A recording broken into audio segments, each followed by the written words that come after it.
안녕하세요. 누가복음에 오신 여러분을 예수님의 이름으로 환영하고 또한 기쁨으로 맞이합니다. 네, 오늘은 두 번째 강의인데요. 지난 시간에는 들어가며에 대해서 강의 전반에 걸쳐서 어떤 내용들이 있는지, 그리고 누가복음이 갖는 특성은 무엇이 있는지, 이런 것들을 살펴보았습니다. 오늘부터 한 11주 동안 누가복음 본문에 있는 이야기들을 하나하나 이렇게 살펴보면서 그 내용들을 한번 정리해 보려고 합니다. 주로 각각의 주제에 따라서 이렇게 이제 진행이 될 텐데, 오늘은 서원과 그리고 어린 시절, 예수님의 어린 시절이죠. 여기에 관련해서 누가복음이 이렇게 어떤 내용들을 주로 다루고 있는지, 그리고 그와 같은 내용들 가운데 우리가 함께 묵상하고 그리고 함께 나누었으면 하는 내용이 무엇인지, 이런 것들을 한번 정리해 보고자 합니다. 먼저 오늘 이렇게 다룰 서원과 어린 시절, 예수님의 그 어린 시절을 이렇게 다루는 그 본문의 내용을 이렇게 한 8가지로 이렇게 구분을 할 수가 있는데요. 자, 그 내용을 한번 보겠습니다. 맨 처음에는 서원이 이렇게 나타납니다. 그리고 그 다음에는 사가랴에게 주어진 수태고지가 나타나죠. 여기서 이제 수태고지라고 하는 말은, 이 고지라는 말은 바로 알림이라는 의미죠. 알림. 즉, 주의 천사가 사가랴에게 나타나서 수태할 것이다. 즉, 엘리사벳이죠. 사가랴의 부인 엘리사벳이 잉태하게 될 것을 이렇게 알게 되는, 알려주는 그와 같은 내용이 담겨져 있습니다. 그리고 마리아에게 주어진 수태고지, 즉 마리아가 성령으로 말미암아 잉태하게 될 것이다 라는 것을 이렇게 알려주는 그와 같은 내용이 담겨져 있고, 이 마리아와 엘리사벳이 만나고, 그리고 그 만남의 과정 가운데서 마리아가 하나님 앞에 이렇게 감사의 찬송을 드리는 그와 같은 내용이 여기 이제 등장하게 됩니다. 그 다음에 이제 실질적으로 세례 요한이 탄생하게 되죠. 즉, 사가랴와 엘리사벳의 그 둘 사이에서 세례 요한이 이렇게 탄생하게 되는 것입니다. 그리고 이 탄생의 사건을 경험하는 사가랴가 하나님 앞에 감사하는 내용이 이어지게 되고요. 그리고 메시아, 우리 주 예수님, 예수님이 탄생하신 사건이 여기서 이제 이어서 나오게 됩니다. 그리고 그 예수님의 어린 시절이 크게 두 부분으로 이렇게 구분되는데, 하나는 예수님이 성전에서 드려지심, 즉 하나님 앞에 이렇게 드려지는 그와 같은 내용이 하나 나오고, 그리고 12살 때 성전에서 하신 선언이 이렇게 이제 등장하게 됩니다. 이러한 예수님의 어린 시절, 그리고 예수님의 탄생의 그 모든 과정들, 이런 부분들을 통해서 예수님에 대해서 좀 더 잘 알게 하기 위한 누가복음의 목적을 이렇게 설명하고 있다라고 볼 수가 있겠습니다. 자, 먼저 서원이라고 했는데, 이것은 이제 들어가는 말을 이야기합니다. 누가복음은 지난 시간에도 말씀드렸다시피 편지 형식으로 글이 쓰여진 것이죠. 데오빌로라는 그 분에게 누가라는 사람이 예수님에 대한 이야기를 전달하는 그와 같은 내용이 있습니다. 그래서 이 데오빌로에게 이렇게 이야기를 할 때 이 글은 왜 쓰여졌는지에 대한 그와 같은 내용을 간략하게 좀 정리를 해놓았죠. 그것을 서원이라고 이야기합니다. 그 서원 안에 들어가 있는 이야기들을 좀 주된 내용을 보면은, 첫 번째가 예수님의 이야기를 말하는 이전의 노력들이 있었다라는 점을 말하고 있습니다. 즉, 예수님에 대한 이야기들, 즉 복음서에 대한 부분들, 예수님에 대한 여러 가지 이야기들이 당시에 많은 사람들이 막 쓰고 있었다라는 이야기죠. 그래서 이 누가가 쓰기 이전에 작성이 된 예수님에 대한 이야기들, 그 복음서들을 하나하나 모아가지고 이렇게 작성을 하는 그러한 내용을 여기서 확인할 수가 있습니다. 그리고 1장 3절 말씀에 보면은 새롭게 시도하기 위한 자격이 좀 있다라고 이렇게 이제 이야기를 하는데, 이 자격이라는 표현은 이제 무엇을 의미하냐면, 밑에 이제 성경 말씀이 있는데 한번 좀 살펴보겠습니다. 그 모든 일을 근원부터 자세히 미루어 살핀 나도 데오빌로 각하에게 차례대로 써보내는 것이 좋은 줄 알았노니라고 이렇게 이야기합니다. 즉 이전에 이렇게 작성됐던 것들을 하나하나 이렇게 좀 모아 보니까 막 이렇게도 쓰고 저렇게도 쓰고 요렇게도 쓰고 앞에 갔다 뒤에 갔다 막 순서도 이렇게 막 뒤죽박죽이고 하는 이야기들이 너무 많은 거예요. 이런 것들을 이제 하나하나 정리를 하다 보니까 누가가 이제 생각을 해볼 때는 이런 생각을 해본 거죠. 바로 뭐냐면은 자세히 살펴보는 그와 같은 시간을 내가 보냈다라는 것입니다. 즉 이전에 있던 이야기들을 자세히 한번 살펴봐서 그런 부분들, 즉 예수님에 대해서 그래도 잘 알려주려면 무엇이 필요한가라고 했을 때 차례대로 쓰는 것이 필요하다라고 이렇게 이제 생각을 했다는 것이죠. 그래서 누가복음의 특성 중에 하나는 바로 연대기적 서술이다라고 이야기를 합니다. 시간대별로 이렇게 하나하나 정리해서 이렇게 이제 전달하는 그런 방식으로 누가복음을 썼다라고 볼 수 있겠습니다. 그리고 누가복음을 쓴 목적은 바로 이 4절에 나오는데 믿음의 확실함을 확증하기 위해서다라고 이야기할 수 있습니다. 즉 데오빌로 각하에게 이렇게 이제 쓰는 건데 그 데오빌로가 예수님에 대한 믿음을 갖고 있는데 그 믿음을 좀 더 확실하게 갖게 하기 위해서 이 누가복음을 썼다라고 이렇게 이제 이야기할 수 있는 것이죠. 이 서원에 대한 이야기들을 한번 묵상해 보고 그 묵상한 내용을 한번 좀 같이 나누어 보고자 합니다. 서원을 이렇게 묵상하면서 이렇게 정리할 수 있을 것 같은데요. 누가복음의 목적은 예수님에 대한 정보를 전달하려는 것이 아니라 삶을 변화시키는 확실함을 주기 위한 것이다 라는 것이죠. 단순히 예수님에 대한 이야기를 전달을 하면서 예수님은 이러이러한 분이야. 예수님은 이러한 일들을 하셨어. 라고 단순히 정보만을 전달하기 위한 것이 아니라 그 듣는 사람들 또는 누가복음을 읽는 사람들이 그 사람들의 삶이 변화될 수 있도록 그 믿음을 갖게 하기 위한 그와 같은 하나의 자료들을 제공하는 이런 목적을 가지고 있다는 것이죠. 그리고 특별히 누가복음 1장 1절에 보면은 이런 표현이 있는데 우리 중에 이루어진 사실에 대하여 라는 표현이 있습니다. 여기서 쓰는 이 우리라는 표현은 바로 특정한 어떤 공동체를 가리킨다라기보다는 모든 그리스도인을 가리키는 것으로 알려져 있습니다.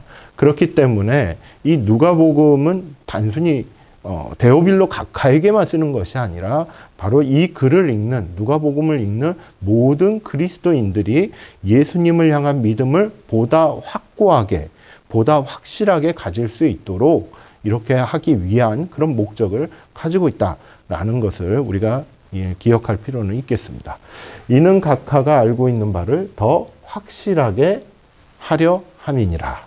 누가복음의 목적이다라고 이렇게 보시면 되겠네요. 자, 이어서 우리가 함께 살펴볼 만한 것은 바로 이 사가랴에게 주어진 수태고지인데요. 바로 1장 5절에서 25절까지의 말씀의 내용을 좀 한번 살펴보겠습니다. 먼저 의롭고 자녀가 없는 부부가 소개되는 내용이 이렇게 등장하게 됩니다. 바로 사가랴와 엘리사벳이시죠. 바로 이 사가랴는 제사장입니다. 제사장의 직무를 이렇게 담당하는 그와 같은 레위인 족속의 한 부부다라고 볼 수가 있겠습니다. 여기는 이제 의로운 삶을 추구하고 있었고 자녀가 없는 그런 아픔을 가지고 있는 그와 같은 가족이다라고 이렇게 볼 수 있겠습니다. 이 사가랴는 성전에서 제사장 직무를 이렇게 수행을 하고 있었습니다. 그 수행을 하고 있던 중에 천사 가브리엘이 이렇게 찾아와서 성경 말씀에는 이 누가복음에서는 주의 천사가 주의 사자가 이렇게 찾아온 것으로 이렇게 표현되어 있습니다. 즉 주의 천사, 주의 사자 가브리엘이 잉태하게 될 것이다 라고 이렇게 알려주는 장면이 나오죠. 그 이야기를 들으면서 사가랴는 여전히 제사장의 직무를 이렇게 소임을 다하는 그와 같은 모습을 보여줍니다. 그리고 난 다음에 엘리사벳이 실제로 잉태를 하게 되고 그리고 하나님께서 주신 복을 인정을 하는 그와 같은 과정으로 이렇게 설명을 할 수 있겠습니다.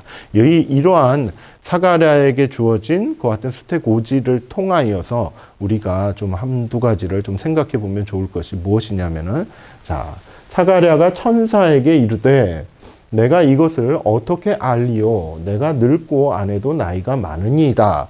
라고 이렇게 이제 이야기를 하고 있는데요. 자, 이 말씀은 이제 어떤 내용이냐면은 천사 가브리엘이 잉태하게 될 것이다. 아이를 갖게 될 것이다. 라고 이렇게 알려줬는데 그 알려주는 그 소식을 듣고 사가랴가 오 아멘 감사합니다. 이럴 줄 알았는데 그게 아니라는 거예요. 이의를 제기했다라는 것이죠. 내가 어떻게 이것을 알 수 있습니까? 나는 늙었습니다. 내 아내도 나이가 많습니다. 그래서 우리는 자녀가 없는 것이 당연하다라고 이렇게 좀 생각하고 있었습니다. 라고 이렇게 이제 이야기하는 거예요. 즉 천사 가브리엘의 그와 같은 알려줌, 가브리엘을 만났음에도 불구하고 그 마음에 이러한 의심하는 마음, 의의를 제기하는 마음이 사라지지 않았다라는 것을 여기서 보여주고 있습니다. 이러한 사건을 통해서 우리가 한 가지 좀 생각할 수 있는 것이 바로 이러한 부분인데요. 무엇이냐면은 사가랴가 이와 같은 상황 가운데서 하나님께로부터 또 그 주의 사자로부터 설명을 또 추가적으로 듣습니다. 예, 추가적으로 들어요. 어떤 이야기를 되냐면은 이런 내용이 있습니다. 천사가 대답하여 이르되 나는 하나님 앞에 서 있는 가브리엘이라 이 좋은 소식을 전하여 내게 말하라고 보내심을 받았노라. 이게 지금 가브리엘이 자기소개를 이렇게 하는 것입니다. 자기소개를 하면서 더 설명을 더 많이 하고 있죠. 보라 이 일이 되는 날까지 내가 말 못하는 자가 되어 능히 말을 못하리니 이는 내가 내 말을 믿지 아니함이거니와 때가 이르면 내 말이 이루어지리라. 이렇게 이제 이야기를 하시는 거예요. 네. 이 말은 무슨 말입니까? 사가랴가 믿음으로 이렇게 반응한 것이 아니라 믿지 않게 됨으로 말미암아 침묵하게 되었다는 겁니다. 말을 못하게 됐다라는 거예요. 그래서 사가랴가 갖는 그런 침묵이 알려주는 바가 있습니다. 이것은 무엇이냐면은 하나님은 인간이 하나님의 계획을 받아들일 것을 기대하십니다. 그래서 천사 가브리엘을 보내신 것이죠. 하나님께서 이러이러한 계획을 갖고 있다라는 것을 알려주기 위함이죠. 그런데 그 계획을 이렇게 실제로 실천하고 이행하기 위해서는 인간에게 의지하지 않으신다라는 것을 알려주는 것이죠. 즉 가까운 사람이라고 할지라도 믿음을 갖지 않는 사람이 있다라고 하면 그 믿음을 갖지 않는 사람 때문에 하나님께서 계획을 접거나 이러지는 않으신다라는 거예요. 실제로 하고자 하시는 일이라면은 하나님의 방법을 충분하게 활용하셔서 그 일을 이루어 가시는 분이 바로 하나님이시다라는 것을 여기서 우리는 알 수가 있습니다. 즉 그가 나와서 그들에게 말을 못하니 백성들이 그가 성전 안에서 환상을 본 줄 알았더라. 그가 몸짓으로 뜻을 표시하며 그냥 말 못하는 대로 있더니라고 이렇게 이야기합니다. 즉 말 못하는 자로 실제로 그 제사장의 직무를 그대로 이렇게 수행할 수밖에 없는 그와 같은 불편함을 경험하게 됐다라는 이야기죠. 이러한 상황 속에서 하나님께서 알려주신 그 말씀을 어떻게 받아들여야 될까? 라는 것을 우리가 다시 한번 생각하게 됩니다. 실제로 사가랴에게 이렇게 주어진 수태고지와 대비되어서 마리아에게 주어진 수태고지의 이야기를 한번 확인하실 필요가 있는데요. 그 내용을 한번 살펴보겠습니다. 자, 1장 26절에서 38절까지의 그런 말씀을 보면은 마리아에게 주어진 수태고지에 대한 이야기가 나옵니다. 먼저 26절과 27절에는 배경과 더불어서 마리아를 소개하는 그와 같은 내용이 나타납니다. 즉 이러한 부분을 보면은 이 배경에 대한 부분이란 건 뭐냐면은 마리아가 어디에서 살고 있었는지 그리고 어떤 상황에 놓여 있었는지 이러한 부분들을 설명하는데 나사렛이라는 동네에서 살고 있었고 요셉과 정혼한 상태였다라는 것을 이렇게 자세하게 좀 알려주고 있습니다. 이와 같은 마리아에게 천사가 찾아와서 마리아에게 인사를 합니다. 28절에서 30절까지의 말씀의 내용이죠.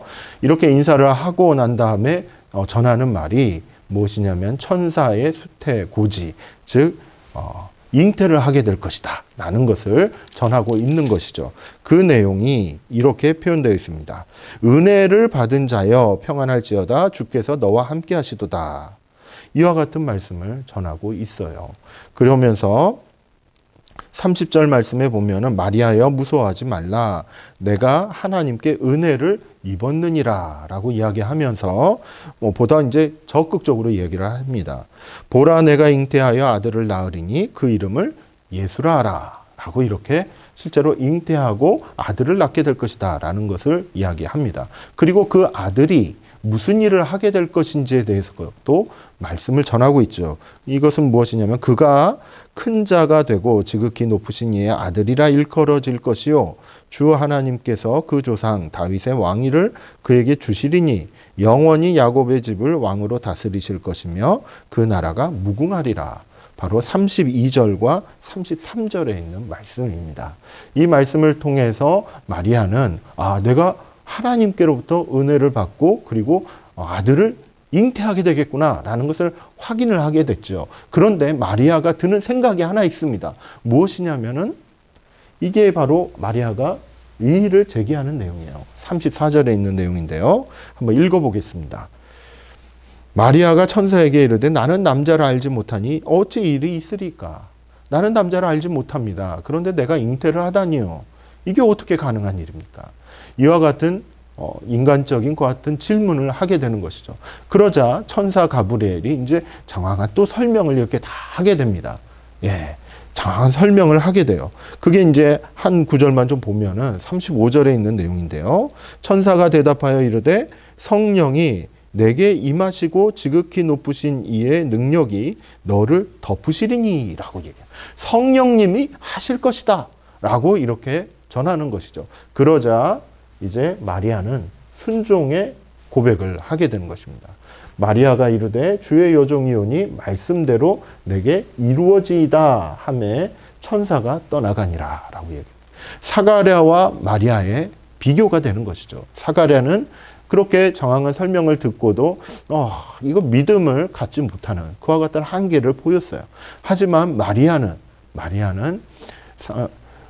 인간적으로 나는 남자를 알지 못하는데 어떻게 내가 잉태할 수 있지? 이런 생각을 들었지만 하나님께서 친히 성령 안에서 이것을 이루실 것이다 라고 말씀하시니까 그래요? 그러면은 제가 따르겠습니다 라고 이렇게 순종을 하게 되었다라는 사실이죠. 자, 이 이야기를 통해서 우리가 한번 같이 살펴볼 만한 내용을 한 두어 가지, 한 가지 정도, 두어 가지가 아니라 한 가지만 한번 좀 살펴보려고 합니다. 무엇이냐면요, 마리아에게 주어진 약속의 성취는 성령에 의해서 이루어졌다라는 점입니다. 1장 35절 말씀에 아까 읽었었는데 다시 한번 좀 읽어보겠습니다. 천사가 대답하여 이르되 성령이 내게 임하시고 지극히 높으신 이의 능력이 너를 덮으시리니 즉 하나님의 능력으로 잉태하게 될 것이다 라는 것을 이야기하는 것이죠. 이러므로 낳으실 바 거룩한 이는 하나님의 아들이라 일컬어지리라 라고 이렇게 이야기를 하고 있습니다. 자, 이 말씀의 이제 내용을 우리가 다시 한번 좀 생각을 해보면은 예수님이 태어나시는 그 당시부터 그 상황부터 누가가 보기에는 무엇이냐면은 이것은 사람의 어떤 일로서 되는 것이 아니다. 누구의 일로서 되는 것인가? 성령의 일로서 성령으로 말미암아 되는 것이구나 라는 그와 같은 관점을 가지게 됩니다. 그래서 예수님의 사건을 무슨 관점으로 바라보냐면 성령의 관점으로 이렇게 바라보는 것이고 사도행전도 누가복음 이어서 이렇게 이어져 있는 그 사도행전도 누가가 썼을 때 무엇의 관점을 보냐면은 성령의 관점으로 사도행전을 씁니다. 그래서 사도행전의 다른 말을 성령행전이라고까지 이렇게 이야기를 하는 것이죠. 그래서 누가는 기독교 운동 전체를 성령으로 말미암아 영감되고 통치되며 그리고 능력을 부여받은 것으로 이렇게 보는 그와 같은 관점이 이 마리아의 수태고지에 나타나 있다라고 이렇게 정리할 수 있겠습니다. 자, 이 일이 있은 후에 마리아와 엘리사벳은 서로 만나게 되고 그리고 마리아는 감사하는 것 같은 노래를 하나님 앞에 드리게 되죠. 재빨리 엘리사벳의 집으로 떠나게 됩니다. 그 수태고지를 받은 다음에 내 사촌 언니 엘리사벳도 이와 비슷한 일이 있었다더라 라는 이야기를 듣고 이제 만나러 가는 것이죠. 그래서 실제 엘리사벳을 만나고 거기에 대한 엘리사벳의 반응이 이어져 나타나게 됩니다. 기적적인 잉태로 인해서 하나님을 찬양하는 찬양시를 마리아가 하나님 앞에 드리지요. 그리고 구원으로 인한 하나님, 그 하나님의 구원을 이렇게 찬양하는 그와 같은 노래를 하나님 앞에 드립니다. 그러한 어떤 영적인 그와 같은 교제의 시간을 가진 다음에 집으로 돌아가는 그와 같은 모습이 이렇게 나타납니다. 자, 여기에 보시면은 우리가 좀 주목해서 볼 부분은 1장 45절에 있는 말씀인데 이거는 엘리사벳이 하는 말입니다. 주께서 하신 말씀이 반드시 이루어지리라고 믿은 그 여자에게 복이 있도다 라고 이렇게 이야기합니다. 즉 믿음으로 말미암아 하나님의 말씀, 하나님의 능력과 하나님의 구원이 이렇게 이루어져 가고 있다라는 것을 강조하고 있는 것이죠. 그래서 엘리사벳도 성령 안에서 세례 요한을 이렇게 잉태하고 마리아도 성령 안에서 예수님을 잉태하고 그 두 잉태한 두 여인이 만나서 하나님 앞에 찬양을 드리는 그와 같은 장면이 펼쳐지게 되는 것입니다. 이 내용을 묵상해 볼 때 우리가 한 가지 좀 주목해 봐야 될 것은 바로 마리아의 찬양시 1장 46절에서 55절까지의 내용인데요. 여기에는 예수님께서 가난한 사람들 그리고 억압받는 자들을 위해서 오셨다라는 것을 알려주고 있습니다. 그 내용을 좀 한번 살펴보면은 바로 51절과 53절, 51절에서 53절에 있는 말씀을 보면은 더 정확하게 알 수가 있습니다.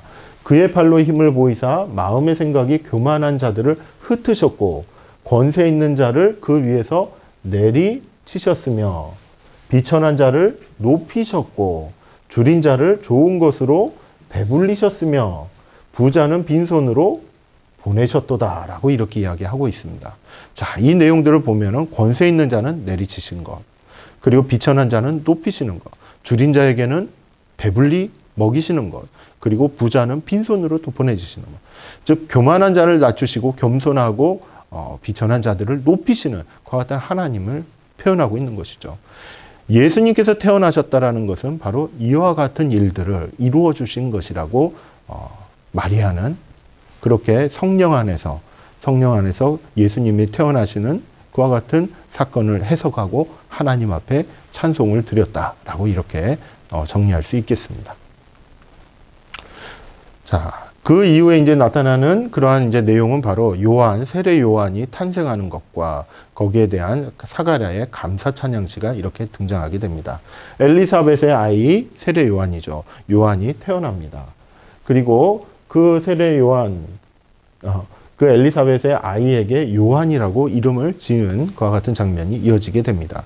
이러한 사건을 경험하는 사가랴는 드디어 말문이 열리게 되고 하나님 앞에 찬양을 드리는 그와 같은 시간을 갖습니다. 그리고 요한이 성장하는 모습이 등장하게 됩니다. 요한이 성장하는 모습은 1장 64절에 64절이 아니라 여기 사가랴의 찬양의 노래가 이렇게 이제 등장하고 있는데요. 이 내용을 우리가 좀 한번 좀 살펴보면은 바로 사가랴는 그 입이 곧 열리고 혀가 풀리며 말을 하여 하나님을 찬송하니라고 이야기합니다. 즉 실제로 세례 요한이 태어난 그와 같은 부분을 확인을 하고서야 하나님 앞에 찬양을 드리는 그러한 내용이 나타난다는 것이죠. 남자 제사장의 믿음과 여자 평신도의 믿음이 이렇게 다르다라는 것을 여기서도 한번 확인하게 됩니다. 자, 이 요한의 탄생과 사가랴의 그 찬양을 통해서 우리가 좀 한번 생각해 보면 하는 것은 바로 이러이러한 내용들인데 한번 보겠습니다. 무엇이냐면요, 세례 요한은 예수님 앞에 가서 그 길을 준비하는 선지자다라는 것을 그 탄생의 순간에서부터 이렇게 알게 됩니다. 그리고 세례 요한의 임무는 주의 백성에게 죄사함으로 말미암는 구원을 알게 하는 것이 바로 세례 요한의 역할이다라는 것을 누가 깨닫게 되냐면 사가랴가 깨닫게 되는 것입니다. 사가랴의 그와 같은 찬송 시를 이렇게 살펴보면은 그 안에 내 아들 세례 요한이 어떠한 역할을 할 것인지에 대해서 설명하고 있죠. 이 아이여 내가 지극히 높으신 이의 선지자라 일컬음을 받고, 여기서 이 아이는 세례 요한을 가리킵니다. 그리고 주 앞에 앞서가서 그 길을 준비하여 주의 백성의 죄사함으로 말미암는 구원을 알게 하리니라고 이야기합니다. 즉 구원을 알게 하는 그와 같은 역할이다. 선지자의 역할로서 이렇게 태어난 것이다 라는 것을 증언하는 것입니다. 자, 이어서 이제 나타나는 것은 바로 예수님의 탄생 사건이죠. 메시아 탄생의 정치적인 맥락을 먼저 이렇게 설명을 하고 있습니다. 어느 시대에 태어났는지, 즉 그때에 가이사 아구스도가 영을 내려 천하로 다 호적하라 하였으니 라는 그와 같은 내용이 나오고요. 이 호적은 구레뇨가 수리아 총독이 되었을 때에 처음 한 것이다 라는 그와 같은 표현이 또 나옵니다. 이러한 정치적인 어떤 맥락 가운데서 예수님이 태어나신 그러한 부분들을 설명하고 있습니다. 즉 역사적인 하나의 사건이다라는 것을 알려주고 있는 것이죠.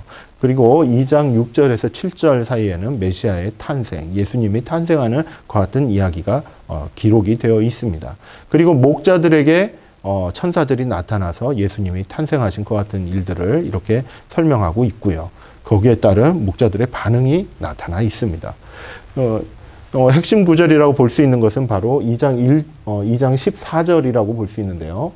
지극히 높은 곳에서는 하나님께 영광이요, 땅에서는 하나님이 기뻐하신 사람들 중에 평화로다 라고 이렇게 이제 이야기를 하고 있습니다.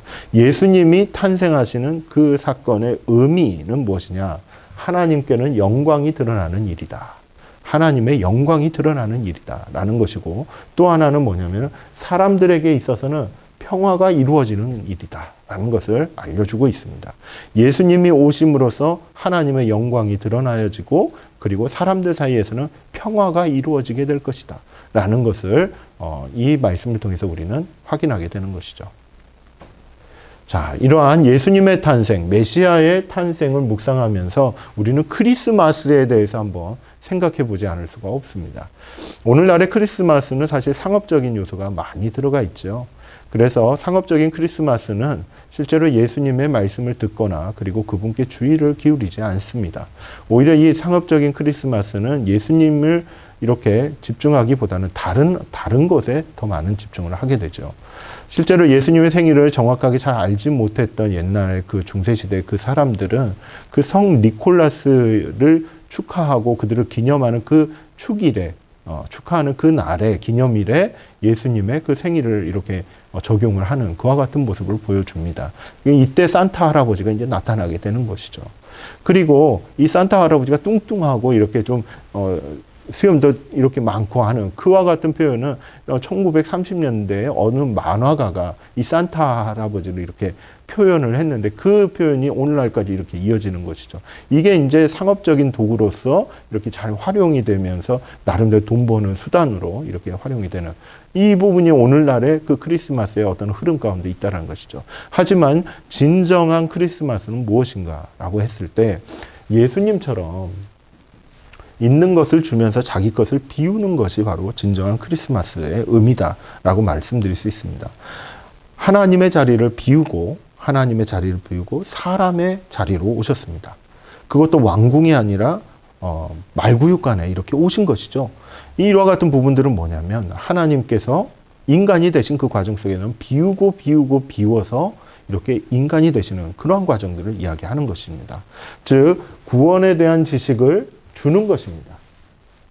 전도하는 것이죠. 그리고 궁핍하고 줄인 자들에게 필요한 것을 주는 것이 바로 진정한 크리스마스의 의미다라고 이렇게 우리는 정리할 수 있겠습니다. 첫 아들을 낳아 광보로 싸서 구유에 누였으니 이는 여관에 있을 곳이 없습니다. 즉 이 세상에 가진 것 없이 오신 바로 다 비워서 오신 분이 바로 예수님이시라는 것이죠. 그래서 진정한 크리스마스를 보내기를 원한다면 나한테 있는 것을 하나하나 비워가는 그와 같은 과정들이 필요하다라는 것이고, 이 비워가는 과정을 통해서 사람들 사이에서는 평화를 이룰 수 있고 비워가는 과정을 통해서 하나님의 영광을 드러낼 수 있다라는 것을 이 본문에 있는 말씀을 통해서 우리는 정리할 수 있겠습니다. 자, 7번째 예수님의 그 어린 시절을 좀 이제 살펴볼 텐데요. 예수님이 태어나셔서 얼마 안 되셨을 때 성전에서 드려지시는 그와 같은 이야기가 담겨져 있습니다. 2장 22절에서 40절까지의 말씀인데요. 주의 율법에 대한 순종의 사건이 나타납니다. 이것은 뭐냐면 예수님이 이제 어려서 정결 예식으로 정결 예식 가운데에서 하나님 앞에 이렇게 드려지시기 위해서 성전으로 이렇게 가시는 그와 같은 장면이 나타납니다. 그 내용을 이제 잠깐 보면은 22절에 있는 말씀인데요. 제가 한번 읽어보겠습니다. 모세의 법대로 정결 예식의 날에 참회 아기를 데리고 예루살렘에 올라가니 이는 주의 율법에 쓴 바 첫 해에 처음 난 남자마다 주의 거룩한 자라 하리라 한 대로 아기를 주께 드리고 라고 이렇게 이야기하고 있습니다. 즉 처음 태어난 남자아이는 하나님 앞에 드리는 것이라는 그런 모세의 율법을 따르고 있었다라는 것입니다. 즉 율법에 순종하는 그 같은 요셉과 마리아의 모습을 보면서 예수님이 하나님 앞에 그 첫 아들로서의 그런 모습으로 드려지는 그와 같은 사건이 일어난다는 것이죠. 이러한 부분을 보고 아기 예수님을 안고 요셉과 마리아는 성전으로 갔는데 이 예수님을 알아본 사람이 있다라는 거예요. 이 예수님이 메시아라는 것을 알아본 사람이 있어요. 그 사람이 바로 이 시므온과 안나 선지자입니다. 이들은 그 수많은 사람들 가운데서 예수님이 하나님의 아들이시고 메시아 되심을 알아본 사람입니다. 이 두 분의 특성은 바로 무엇이냐면은 경건했다라는 겁니다. 그리고 성전에서 기도하는데 집중했다라는 거예요. 기도하고 경건한 삶을 살아왔던 그와 같은 모습을 보여주고 있습니다. 자, 여러분 어떻게 생각하십니까? 이 강의를 들으시는 여러분들 가운데도 나이가 좀 지긋하신 분들이 좀 많이 있으실 것 같은데요. 성전에서 기도하는 자가 영적으로 맑은 그와 같은 정신과 인식과 그와 같은 생각을 가지고 예수님을 알아보게 된다는 사실이에요. 네. 세상에 많은 사람들이 있었고 성전 주변에 많은 사람이 있었지만은 그 어느 누구도 그 아기 예수님이 하나님의 아들이고 메시아라는 걸 몰랐습니다. 그런데 끊임없이 기도하고 경건한 삶을 추구하고 하나님 앞에서 그 순전한 믿음을 늘 드리면서 이렇게 유지해갔던 그 시므온과 안나는 예수님이 메시아라는 것을 알아보고 하나님 앞에 찬송을 하는 그와 같은 모습을 보여준다는 사실이죠. 이와 같은 일이 있고 난 다음에 나사렛으로 돌아가게 되고 그리고 예수님의 성장하는 이야기가 나옵니다. 아기가 자라며 강하여지고 지혜가 충만하며 하나님의 은혜가 그 위에 있더라. 예수님이 성장하는 그 시기에 바로 강해지는, 신체적으로 강해지는 부분, 그 다음에 지혜가 충만해지는 부분, 그 다음에 은혜가 그 위에 있더라라는 이와 같은 부분. 우리의 자녀들을 위해서도 이렇게 기도하면 참 좋겠다 생각이 듭니다. 신체적으로, 심리적으로 지혜가 충만한, 강해지는, 그리고 하나님의 은혜가 이렇게 다 충만한 그와 같은 내용을 가지고 예수님처럼 좀 자라나는 그러한 기도를 한번 계속 해주시면 좋겠다라는 생각이 듭니다. 자, 이처럼 예수님이 성전에서 드려지신 그 사건을 놓고 한번 좀 생각을 해보면 이런 내용이 볼 수가 있습니다. 누가복음의 시작은 예수님이 이스라엘 장자로서, 즉 큰아들로서 하나님 앞에 드려지는 것으로 이렇게 시작이 됩니다. 그런데 누가복음의 마지막은 예수님이 모든 민족의 구속을 위한 제물로서 하나님 앞에 드려지는 그와 같은 일들로 마감을 하고 있다는 사실이죠. 이처럼 예수님의 이야기는 바로 하나님 앞에 드려지는, 헌신하는 이와 같은 이야기로 시작이 되고 마무리되고 있다라는 그 같은 누가의 시각을, 관점을, 그런 영적인 해석을 이렇게 담고 있다라고 설명할 수 있겠습니다. 자, 모세의 법대로 정결 예식의 날이 참회 아기를 데리고 예루살렘에 올라가니 이는 주의 율법에 쓴 바 첫 해에서 처음 난 남자마다 주의 거룩한 자라 하리라 한 대로 아기를 주께 드리고라는 이 말씀을 우리가 기억하면서 우리 자신도 하나님 앞에 드리는 그와 같은 삶을 살았으면 좋겠습니다. 자, 이제 마지막에 이제 모습인데요. 바로 예수님이 성전에서 하신 그와 같은 선언을 우리가 한번 살펴보려고 합니다. 6월절을 위해서 예루살렘으로 가게 됩니다. 그리고 집으로 돌아오는 길에 예수님을 잃어버리는 그와 같은 일이 이어지죠. 성전에서 예수님을 발견하게 됩니다.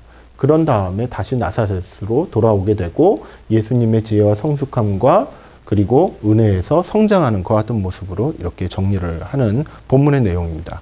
여기에서 우리가 좀 주의해야 될 부분은 바로 예수님이 성전에서 하신 선언이 있다라는 거예요. 그 내용을 보면 예수께서 이르시되 어찌하여 나를 찾으셨나이까? 내가 내 아버지의 집에 있어야 될 줄을 알지 못하셨나이까 하시니, 이와 같은 내용이 있다라는 것이죠. 이 내용을 근거로 해서 한번 그 의미를 생각해 보도록 하겠습니다. 그 내용을 좀 한번 살펴보면은 예수님께는 육신의 부모가 있었고 하늘의 부모가 있었다라고 얘기할 수 있습니다. 바로 육신의 부모는 요셉과 마리아를 얘기하죠. 그리고 하늘의 부모라고 얘기한다면 영적인 아버지 또는 하나님 아버지를 이렇게 얘기한다고 볼 수 있습니다. 여기서 이제 하늘 아버지라고 이제 표현을 했는데 육신의 부모와 이렇게 좀 표현을 좀 구분하기 위해서 그냥 하늘 아버지라고만 표현을 했습니다. 즉 하나님 아버지를 얘기하는 것이죠. 그 하나님 아버지에 대한 순종이 때로는 육신의 부모에 대한 순종보다 앞서야 한다는 것을 어린 예수님은 알고 계셨다라는 겁니다. 그렇기 때문에 성전에서 많은 제사장들과 그런 서기관들과 이렇게 이야기를 나누는 통해 누구를 잊어버립니까? 육신의 부모님에게 말하는 것을 잊어버린다는 것이죠. 그 말은 무슨 말입니까? 바로 하나님 아버지 집에서 하나님을 섬기면서 이렇게 사는 것이 본인의 그런 역할이다 라고 이렇게 생각을 했다는 것입니다. 하지만 여기에 있어서 마리아는 하나님이 자신에게 주신 아들을 잃어야만 그분을 자신의 구세주로 얻을 수 있었다라는 것을 마리아나 아마도 이렇게 속으로 생각하고 있었지 않았을까라는 생각을 가져봅니다. 왜냐하면 예수께서 함께 내려가서 나사렛에 이르러 순종하여 받드시더라. 즉 육신의 부모님께도 효도를 다하면서 하셨다는 것이죠. 그런데 그 어머니는 이 모든 말을 마음에 두니라 라고 이렇게 이야기합니다. 즉 성전에서 예수님이 무슨 말을 하셨는지, 내 아버지 집에 있어야 될 줄을 모르셨습니까? 왜 찾으셨어요? 라고 이야기하는 그 말이 갖는 의미를 이 마리아는 생각하고 있었다라는 것이죠. 자, 이와 같은 내용을 좀 살펴보면은, 예수님은 하나님 중심으로 성경 말씀에서 표현된 자신의 그런 사역을 충분히 잘 정리하시고 하나님 중심으로 이렇게 살아가야 되겠구나라는 것을 깊이 생각하고 계셨으며, 또한 그 내용을 12살 때, 사실 이 성전에서 하신 선언은 바로 12살 때 이루어진 일인데 그 12살 때 이미 하나님 말씀에 순종하는 그런 삶을 살기 시작하셨다라고 이렇게 이야기할 수 있겠습니다. 자, 오늘의 강의는 어떤 내용을 좀 담고 있었냐면은 바로 서원과 어린 시절을 담고 있습니다. 그런데 다음 주에 이제 강의는 사역을 위한 준비에 대한 내용을 좀 다룰 예정입니다. 그래서 이렇게 강의 일정이 총 13가지의 강의가 준비되어 있는데요. 오늘과 그리고 다음 주에 할 내용을 잠깐 좀 설명을 해드렸습니다. 자, 수료의 그런 내용은 지난 시간에도 잠깐 알려드렸지만은 한 번 더 알려드리겠습니다. 모든 강의를 듣고 난 다음에 인상적이거나 마음에 남는 성경 구절과 그 이유를 간략하게 이렇게 작성하셔서 보내주시면 되는데요. 성경 구절 개수는 1개 이상이면 되겠습니다. 문서나 사진, 그리고 문자, 이메일 등으로 이렇게 제출하시면 수료하신 것으로 이렇게 인정하도록 하겠습니다. 부담 없으시죠? 네. 예, 열심히 참여해 주시고 잘 들어주시고 마음에 와닿는 구절이 있었는지 한번 이렇게 깊이 한번 묵상해 주시면 좋겠습니다.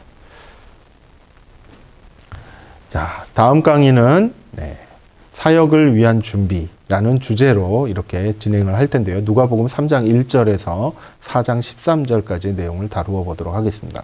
꼭 읽어 오시면 되겠습니다. 자, 오늘도 하나님의 그 품 안에서 평안과 기쁨을 누리시는 귀한 날이 되시기를 간절히 소망합니다.